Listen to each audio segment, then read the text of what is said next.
हर हर महादेव सभी को। इस साल हरियाली तीज के अवसर पर 3 शुभ योग का निर्माण हो रहा है।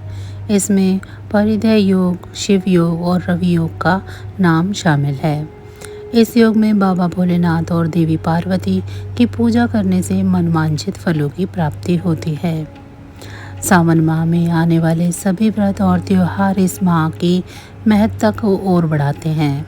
यह माह भोलेनाथ की पूजा अर्चना करने के लिए शुभ होता है। इस दौरान आने वाले पर्व भी महादेव को समर्पित होते हैं। इनमें से हरियाली तीज का नाम मुख्य रूप से शामिल है। हर साल सावन मास के शुक्ल पक्ष की तृतीया तिथि को हरियाली तीज का पर्व मनाया जाता है। ये दिन सभी सुहागिन महिलाओं के लिए बेहद खास होता है।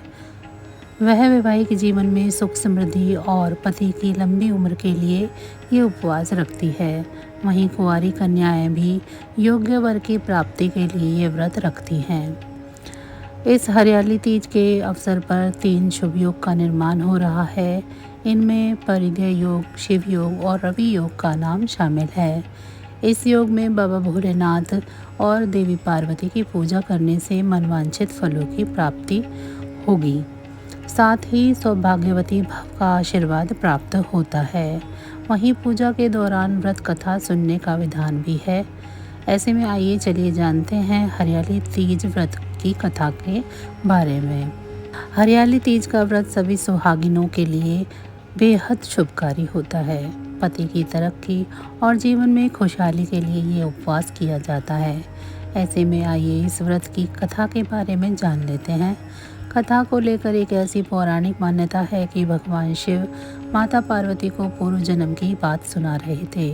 कहानी को सुनते ही शंकर जी पार्वती माता से कहते हैं कि हे पार्वती, तुमने पति के रूप में मुझे पाने के लिए कई सालों तक तपस्या की है। तुम्हारी कठोर तपस्या के दौरान तुमने अन्न और जल को भी त्याग दिया था।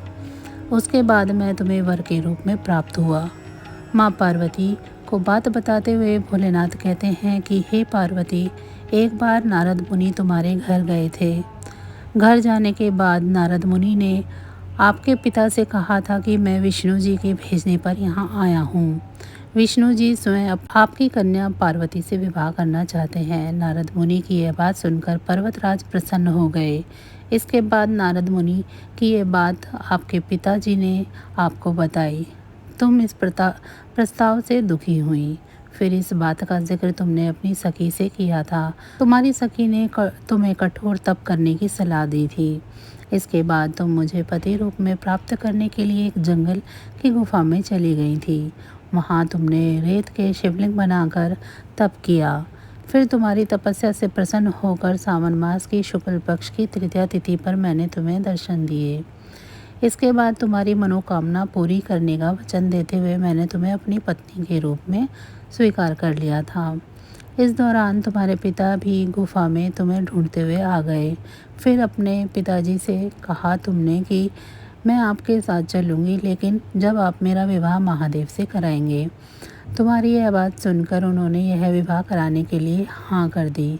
इस दौरान भगवान शिव माता पार्वती से कहते हैं कि श्रावण तीज के दिन तुम्हारी इच्छा पूरी हुई और तुम्हारे कठोर तप की वजह से तुम्हारा विवाह भी हुआ। तभी से लेकर ऐसी मान्यता है कि जो कन्या सावन तीज पर व्रत करती हैं उसके वैवाहिक जीवन में खुशियां बनी रहती है। तो बस आज की जानकारी इतनी ही थी। फिर मिलेंगे हम आपको ऐसी ही किसी अन्य जानकारी के साथ। अब तक अगर आपको मेरी ये जानकारी अच्छी लगी है तो वीडियो को लाइक करें। चैनल को अभी तक सब्सक्राइब नहीं किया है तो चैनल को भी सब्सक्राइब कर लें और कमेंट बॉक्स में हर हर महादेव ज़रूर लिखें। आप सभी पर भोलेनाथ की कृपा दृष्टि हमेशा बनी रहे। आप सभी का बहुत बहुत धन्यवाद।